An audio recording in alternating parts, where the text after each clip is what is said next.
할렐루야. 할렐루야. 요즘 복잡하고 바쁜 생활을 하는 가운데 우리에게 가장 필요한 단어가 하나가 있다고 하면 유비무환이라는 단어가 필요합니다. 유비무환의 이 말은 미리 준비해 놓게 되면 걱정 근심이 없다, 그런 뜻을 가지고 있습니다. 얼마 전에 산책을 하다 보니까 큰 저수지 옆을 지나갔는데 물이 쭉 빠졌어요. 그게 왜 물이 이래 빠졌냐고 물어보니까 이제 장마철이 되게 되면 물이 홍수가 나기 때문에 미리 물을 다 빼놔가지고 홍수를 미연에 반지하기 위해서 물을 뺐다는 그런 얘기를 들었습니다. 장마철을 대비해서 이렇게 홍수를 대비해서 이렇게 유비무함의 마음을 가지고 물을 빼는 것, 그 외에도 우리가 재난 관리에서 홍수나 지진이나 화재나 태풍이 일어나기 전에 미리미리 준비해 놓게 되면 걱정이 없을 거예요. 우리 사람들의 건강도 마찬가지예요. 나이가 들게 되면 혈압이 올라가기 때문에 혈압도 재고 당도 재고, 그래서 미리미리 우리가 건강을 체크하게 되면 어떤 위험한 병이 오도 능히 대처할 만한 그런 자세가 되어지게 되는 것이죠. 코로나를 거쳐가면서 많은 사람들이 위생관리가 많이 좋아졌습니다. 바깥에 나갔다면 손발을 잘 씻기도 하고 마스크를 쓰기도 하고 거리두기도 하게 되고, 이렇게 철저하게 위생관리를 그렇게 하게 됩니다. 전에 제가 군 생활할 때 보니까 그 군에서 수송부를 이렇게 지나가다 보니까 이런 글씨가 써 있어요. 닦고 조이고 기름치자. 사전에 잘 닦고 그리고 기름치고 조이게 되면 위험한 그 사고를 대비하기 때문에 그 수송부에 있는 사람들은 시간 날 때마다 그 글자 닦고 조이고 기름치자, 그러면서 그들이 생활한 것을 보았습니다. 이처럼 사전에 본 걸 잘 이래 대비하게 되면 걱정거리가 없을 거예요. 근데 우리 예수 믿는 사람들은 또 하나 관리할 게 하나가 있습니다. 그것이 바로 뭐냐면 영적 관리가 필요한 따스할까요? 영적 관리. 안 믿는 사람들이 필요 없지만 우리 예수 믿는 사람들 이것이 굉장히 필요해요. 지금 나의 영적인 상태가 어떤 상태인가 늘 점검하고 체크하고, 마치 우리 자동차의 오일을 체크하는 것처럼, 아니면 우리가 그 자동차의 냉각수를 확인하는 것처럼 미리미리 잘 점검하게 되면 우리가 영적으로 건강한 삶을 살 수가 있을 거예요.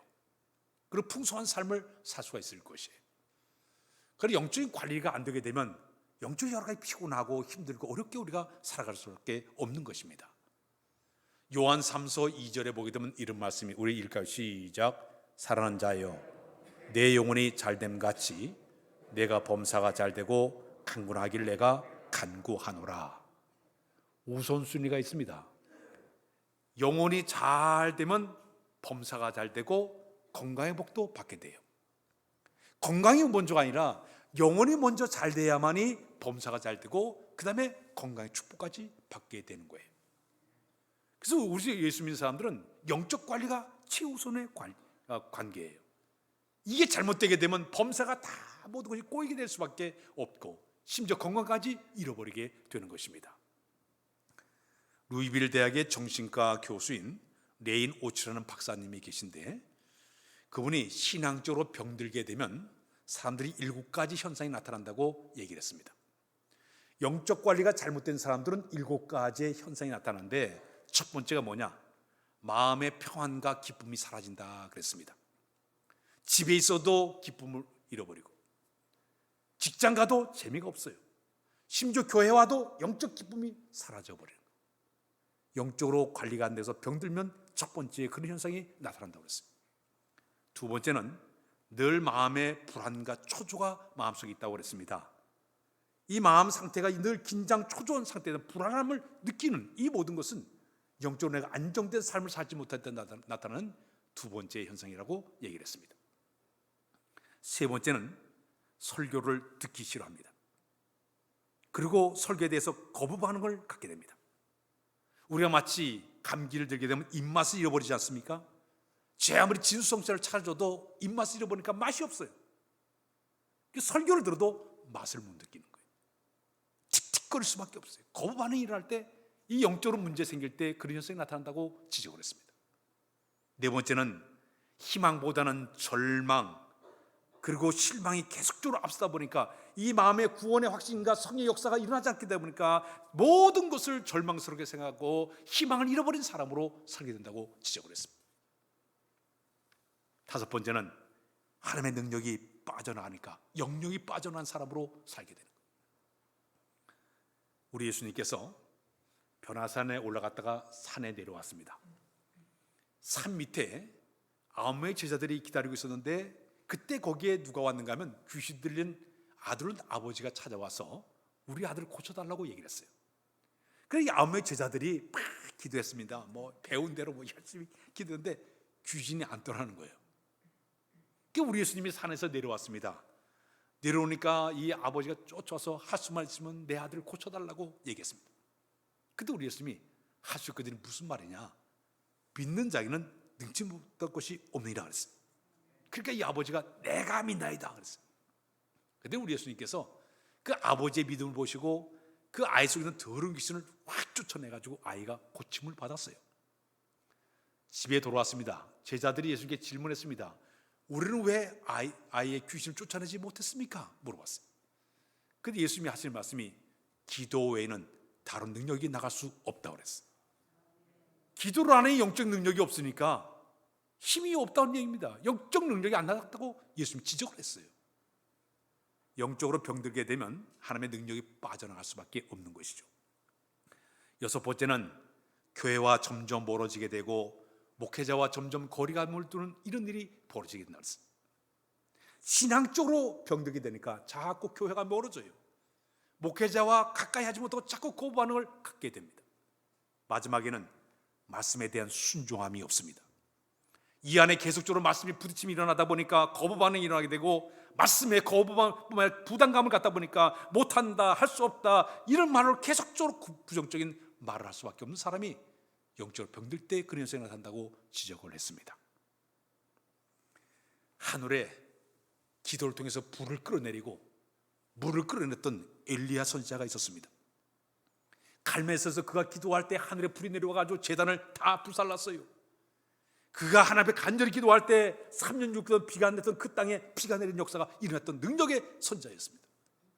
자, 그런데 아합 왕의 분 이세벨이 위협했습니다. 저 엘리야를 죽여버려라 위협을 했습니다. 근데 그 말을 딱 듣자마자 순식간에 엘리야가 갑자기 순식간에 두려움과 불안이 그의 마음을 확 외워싸더니 영적 침체인 듯 빠지고 말았습니다. 그는 사막길에 로뎀나무 밑에 가지고 얼굴 파묻고 하나님 차라리 저를 죽여달라고.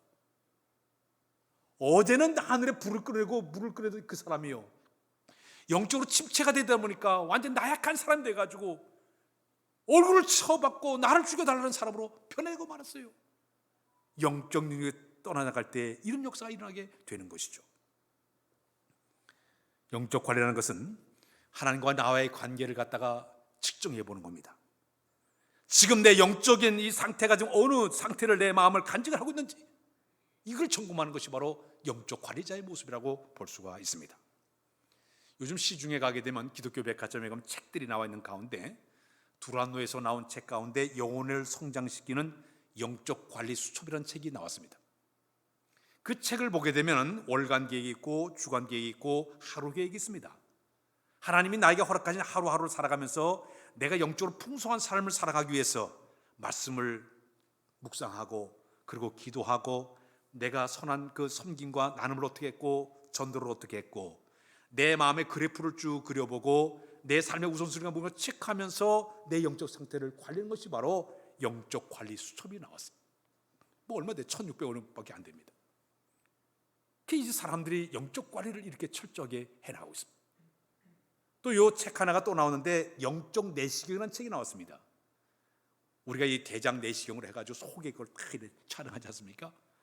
내 마음 속에 내시경을 쭉 보면서 어떤 영적인 문제가 있는가 점검하는 이런 것이 지금 책에 나와 있습니다.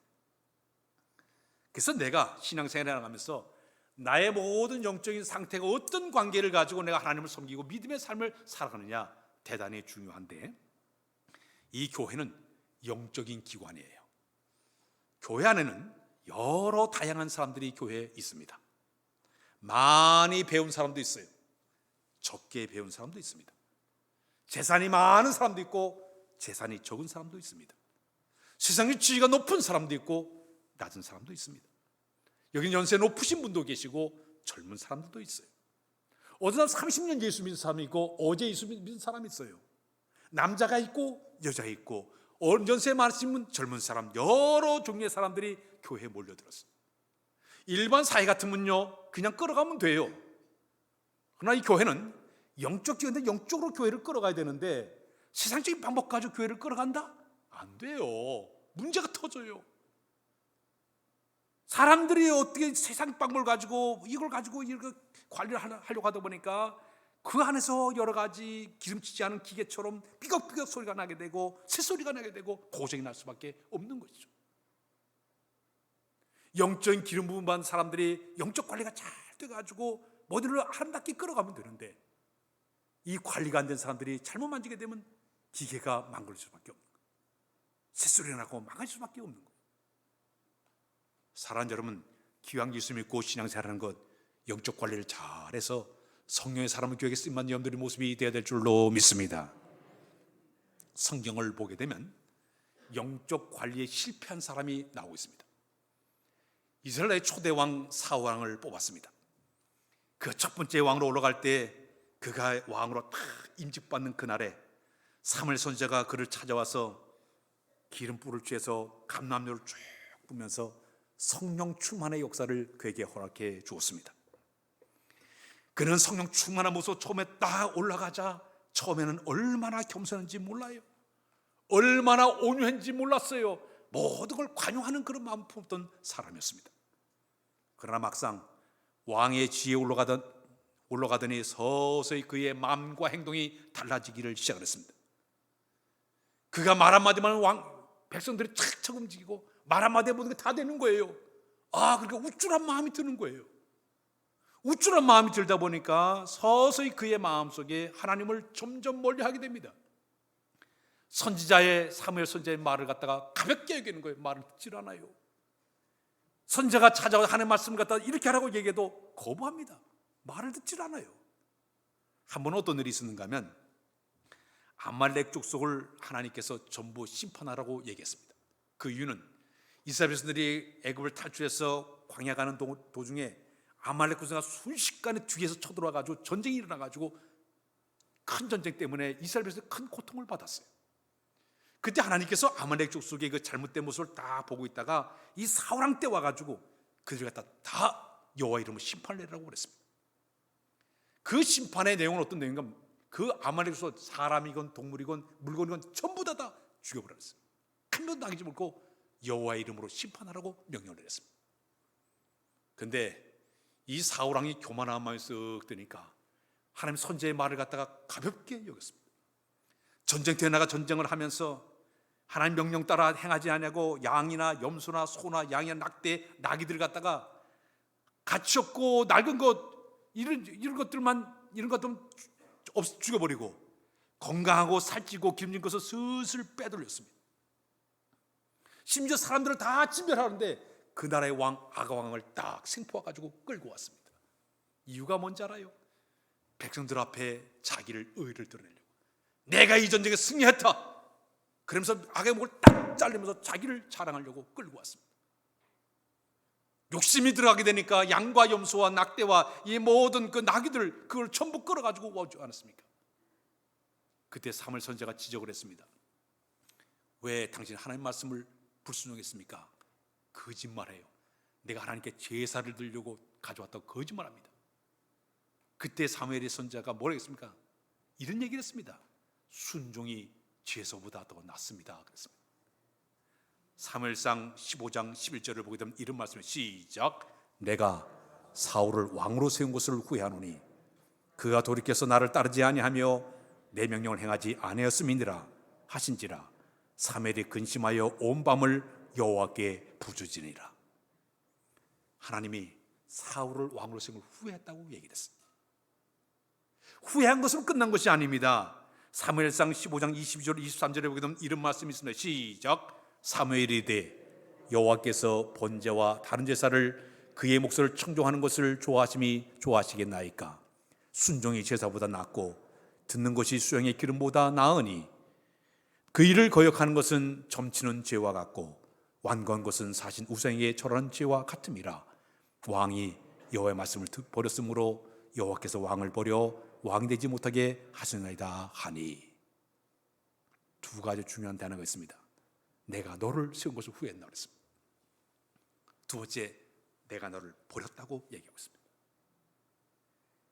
영적으로 잘못 관리하다 보니까 하나님의 말씀을 거역을 하고 그의 이 완고한 마음, 이 교만한 마음, 결국 하나님께 버림당한 사람이 되고 말았고, 처음 믿음과 처음 신앙을 순수함을 잃어버리게 되니까 마침내 그는요 하나님께 버림당하여 끝내 칼에 엎어 자살을 죽은 사람이 바로 사울 왕이에요. 기름 부음 받을 때 영적 관리를 잘못했기 때문에 그런 결과를 가져왔습니다. 그러나 두 번째 사울 왕 다음에 올라간 사람이 다윗 왕이었습니다. 그는 달랐습니다. 그는 베들레헴 들판에서 양을 치다가 15살에 기름 부음을 받고 그가 왕으로 올라가기에 준비를 갖추면서 늘 하나님 앞에 겸손하려고 노력했습니다. 순수한 생을 가지고 노력을 했습니다.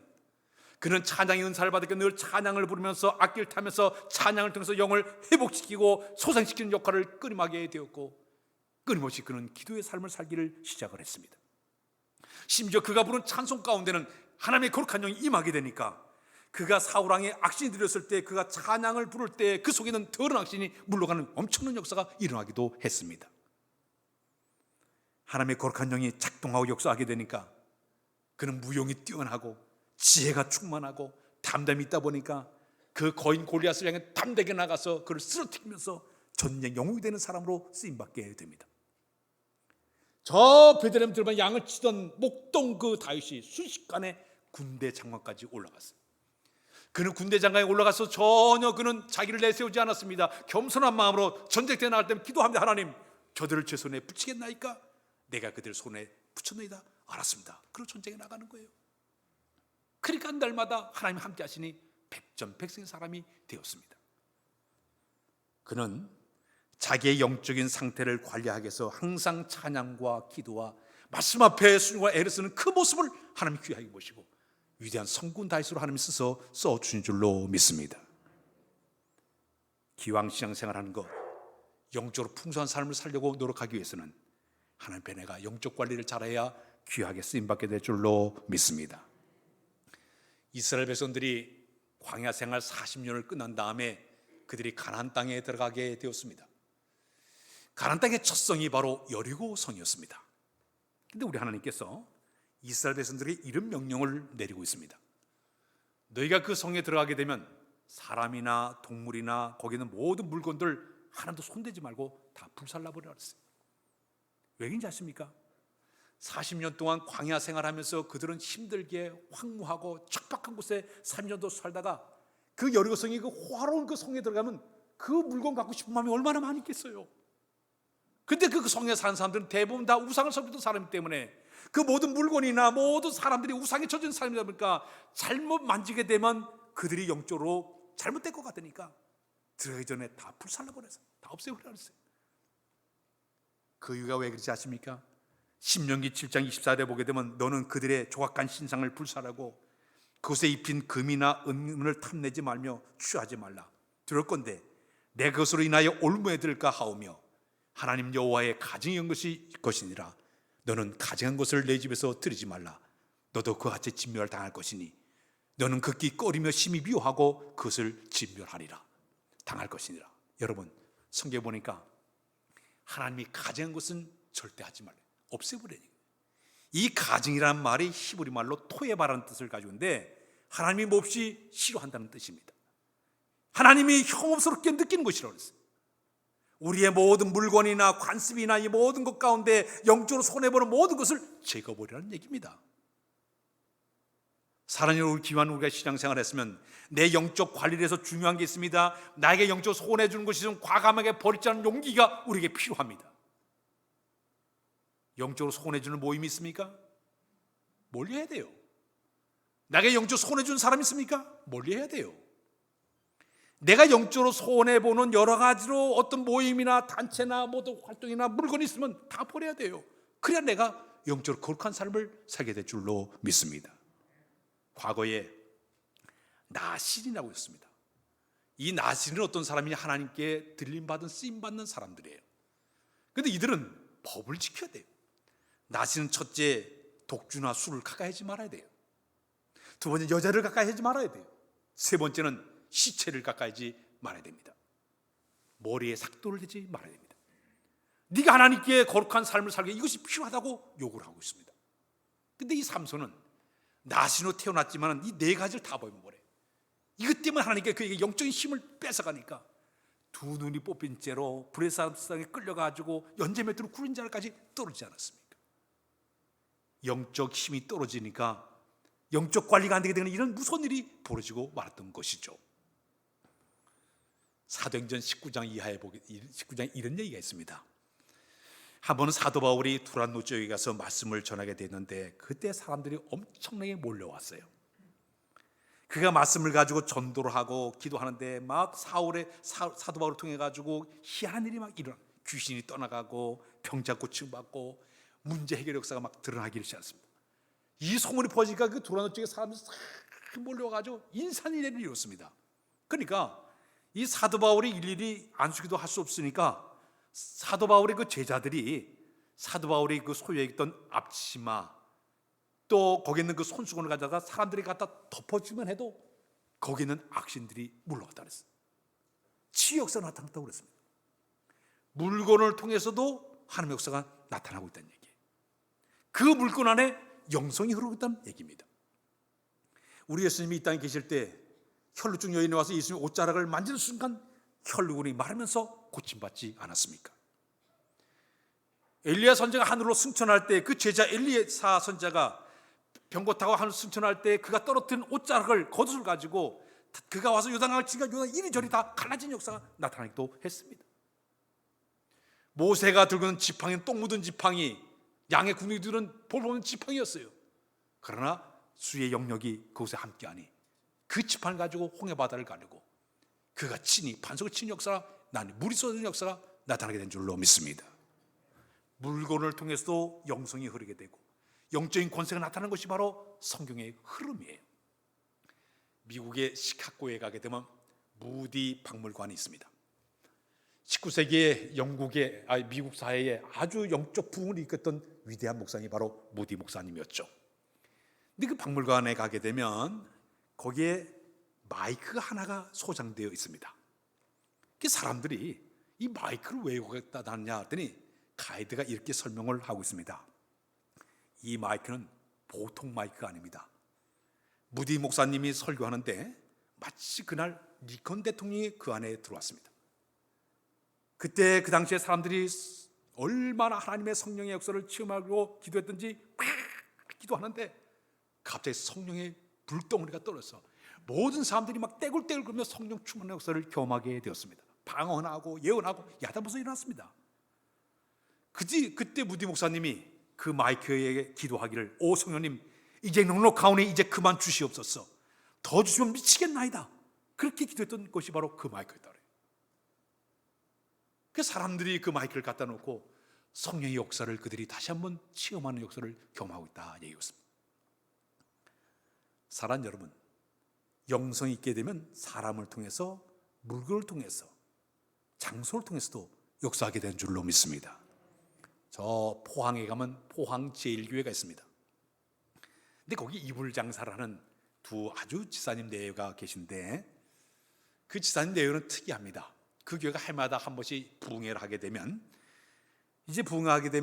자기 그 매장에서 가장 좋은 이불을 갖다가 강사님을 오시게 되면 이불 갖다가 쓰시게끔 이렇게 대여를 하시는 거예요. 부흥 강사님 오시게 되면 그 이불을 덮으시고 이제 한 주간 동안 이렇게 집회하고 가게 되면 그 이불을 갖다가 그 교회에서 가장 가난한 사람에게 그 이불을 주는 거예요.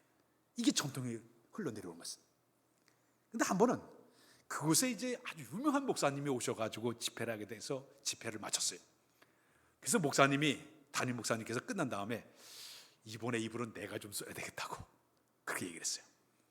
그러니까 이제 그 지사님 내면 목사님 다시 저희들 한 채를 더 드릴게요. 목사님 이거 쓰세요. 전례대로 내려오니 가난한 사람에게 이 이불은 줘야 돼요.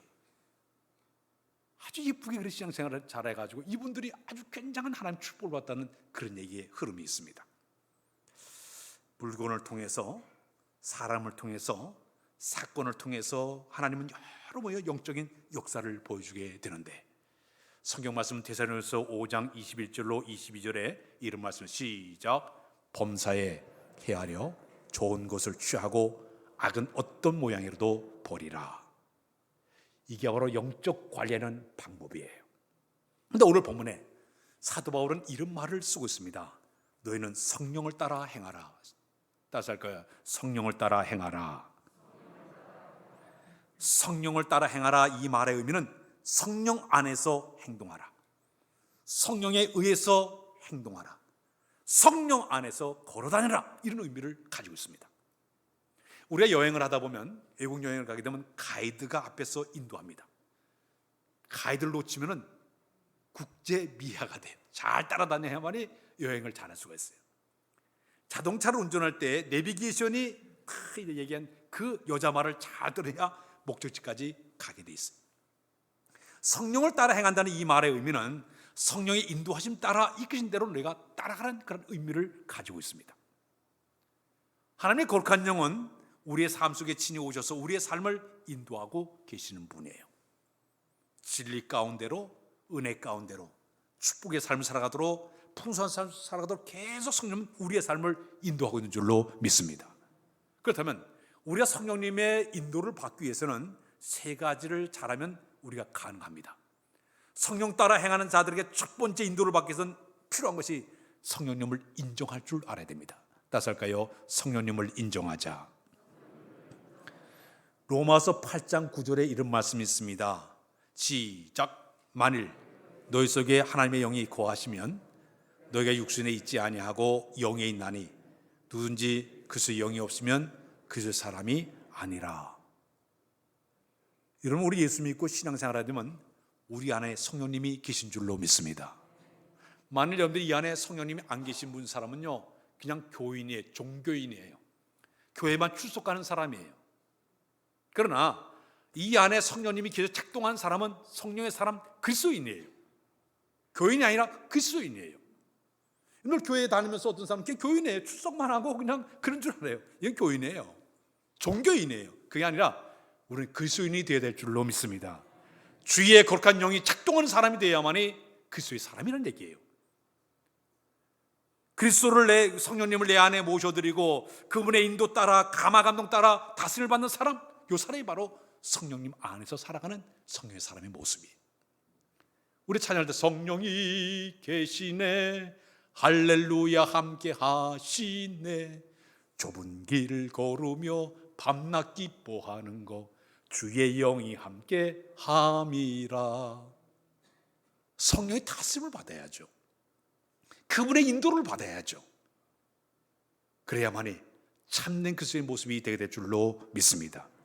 그분이 내 안에 영혼 깊숙하게 속삭이면서 음성을 들려주시고 그분이 내 삶을 친히 감화감동하여 이끌어주신 그 속에서 살아가는 그 사람이 성령의 다스림을 받는 사람의 모습이 되게 되는 것입니다. 두 번째는 말씀을 깊이 말씀을 붙잡고 기도의 삶이 우리에게 필요합니다. 성경 말씀은 하나님의 감동으로 되어진 글입니다. 이 안에 영적인 움직임이 이 속에 있습니다. 영적 기운이 말씀 속에 들어가 있어요. 그래서 내가 말씀 앞에 섰을 때 영의 인도를 받아가지고 그 말씀을 깊이 묵상하게 되면 그 말씀이 내 안에서 역사하기를 시작합니다. 꿈틀꿈틀 역사하기를 시작합니다. 어제도 제가 신방을 갔습니다. 그저께인가요? 신방 가서 이제 그 가정에 가서 그런 말씀이 갑자기 떠올라서 말씀을 전했습니다. 제가 청주에서 그 성서신학원의 교목과장을 있었을 때 거기 한 학생이 와서 공부한 걸 얘기해 줬습니다. 이분이 도청에 근무했던 사람이에요. 근데 혈액암에 걸렸어요. 온몸에 혈액이 다니면서 온몸에 암이 퍼지기 시작을 했습니다. 그 직장을 그만두고 너무너무 힘들게 어렵게 사는데 마치 그 교회에서 어떤 일이 있었는가 하면 사순절을 맞이해서 이제 성경 통독하는 시간을 갖게 되었습니다. 이분이 거기 참여를 해서 성경을 이렇게 읽는데 그날 성경은 있는데 갑자기 이 성경 말씀이 지렁이가 꿈틀꿈틀대는 것으로 움직이기 막 시작하는 거예요. 그들이 그 말씀이 훅 하고 자기 안으로 들어오더라는 거예요. 그들이 이 말씀이 자기 온몸을 막 뜨겁게 달구기를 시작했더니 온몸을 따끔따끔 막 쑤시고 아프고 그런데 하나님의 거룩한 말씀이 영으로 자기 속에 들어와서 막 치료하기를 시작하고 암을 태우기를 시작했어요. 마침내 이분이 치유를 받았어요. 건강해지는 너무나 감격스러워가지고 이분이 신학원에 와서 공부하게 되었어요. 여호와의 거룩한 말씀은 영적으로 되어진 영적 감동 있는 말씀이기 때문에 그 말씀을 내가 사모하고 읽을 때 하나님의 역사가 우리에게 일어나게 될 줄로 믿습니다. 시편 119편 14절에 그런 말씀 시작. 나의 반석이시요 나의 구속이신 여호와여, 내 입의 말과 마음의 묵상이 주께 연락되기를 원하나이다. 말씀 붙잡고 묵상하고 그 내용으로 하나님께 간절히 기도할 때 주의 거룩한 영이 강하게 역사하게 되는 것입니다. 강원도 예수원에 대천덕 신부님이 계십니다. 이미 고인 되셨지만은 근데 그분의 할아버지가 이 성공의 토레이 이 목사님이신데 그분이 아주 성령론의 대가세요. 제가 저 서울의 당로의 신학대학에서 공부할 때 그분이 와서 이제 그 강의한 걸 들은 적이 있어요. 성령님의 대가세요. 근데 그분이 아주 성령 충만을 대단히 많이 강조하시는데 이런 얘기를 한 기억이 납니다. 나는 아침에 일어나면 늘 성령 충만을 위해서 기도합니다. 하나님, 오늘 나에게 성령 충만을 인도하여 주옵소서. 왜냐하면 내가 성령 충만하지 못하게 되면 오늘 하루도 나는 수없이 흔들 수밖에 없기 때문에 나에게 성령 충만을 허락해 달라고 기도합니다. 두 번째, 하나님, 제가 성령 충만을 느끼지 못할 때는 함부로 말하지 않도록 도와주십시오. 내가 성령 충만하지 않게 되면 실언을 한다든지 다른 사람들에게 상처를 주기 때문입니다. 내 입술을 다스려달라고 기도합니다. 세 번째는 내가 성령 충만하지 않을 때는 제 인생의 중요한 결정을 하지 않도록 도와주십시오. 내가 성령 충만하지 않게 되면 저의 결정이 잘못된 가능성이 항상 있기 때문입니다. 성령 안에 살아가는 모습으로 이야기를 했습니다. 우리 인간들은 이 안에 죄성을 다 가지고 있습니다. 우리가 성령의 다스림을 받지 못하게 되면 우리 죄성이 꿈득꿈득 올라오게 됩니다. 마치 구정물통이 그 건더기에 올라오는 것처럼 휘젓게 되면요, 이 밑에 있는 모든 이기심과 욕심과 교만과 분노가 끌어올리게 돼요. 오늘 사도 바울이 육신의 일을 갖다가 음행과 음란과 더러운 것과 호색과 술수와 원수 맺는 것과 분쟁과 당을 짓고 불리하고 이단, 투기, 살인, 술 취함, 방탕, 이 더러운 것이 올라오게 될 수밖에 없다는 얘기입니다. 그러면서 하는 얘기가 이런 사람은 하늘나라 갈 수 없다고 얘기했습니다. 성령의 다스림을 받지 않기 때문에 이런 문제가 생기고 있다고 이야기하고 있습니다. 그러나 하나님의 거룩한 말씀 붙잡고 기도하는 사람은요, 주의 거룩한 영이 그의 마음을 지배하다 보니까 절제하게 되고 사랑과 희락과 자비와 양성과 충성과 온유와 절제와 오래 참음을 통해서 영적 다스림을 받는 사람으로 변할 수 있다고 이야기하고 있습니다.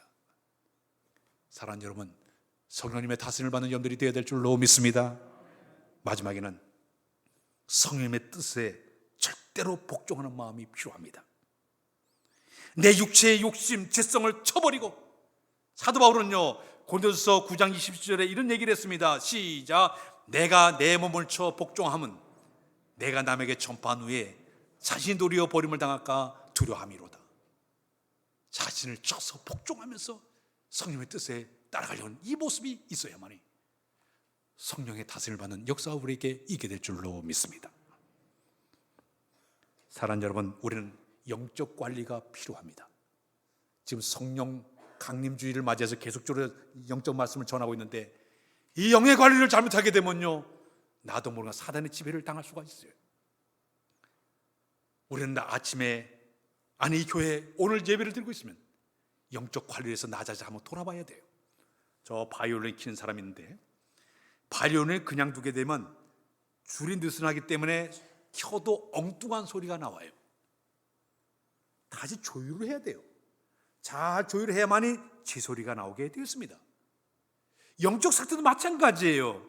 내가 늘 점검하고 조율을 잘 해야만이 아주 아름다운 소리로 나오게 되는데 이게 영적 관리가 안 되고 조절이 안 되니까 엉뚱한 소리가 나올 수밖에 없는 거예요. 그 자기 자신에게도 여러 가지 힘들고 공동체 속에도 어려움을 당하게 되는 것이죠. 사랑하는 여러분, 기왕 예수 믿은 거 영적 관리를 잘해서 영적으로 풍성하고 건강한 삶을 산 여러분들 모습 다 되시길 주의 이름으로 부탁드립니다. 기도합니다. 하나님, 이 성령의 계절에 우리 스스로를 돌아가면서 영적 관리를 잘하도록 인도해 주어서 성령의 사람으로 의뢰의 삶 쓰임받는 우리 모두로 인도하여 주옵소서. 우리의 말과 행동과 우리의 모든 삶의 현장을 주관하여 주어서 성령의 다스림 속에 살아가는 우리 모두로 인도하여 주옵소서. 예수 그리스도의 이름으로 기도하옵나이다. 아멘.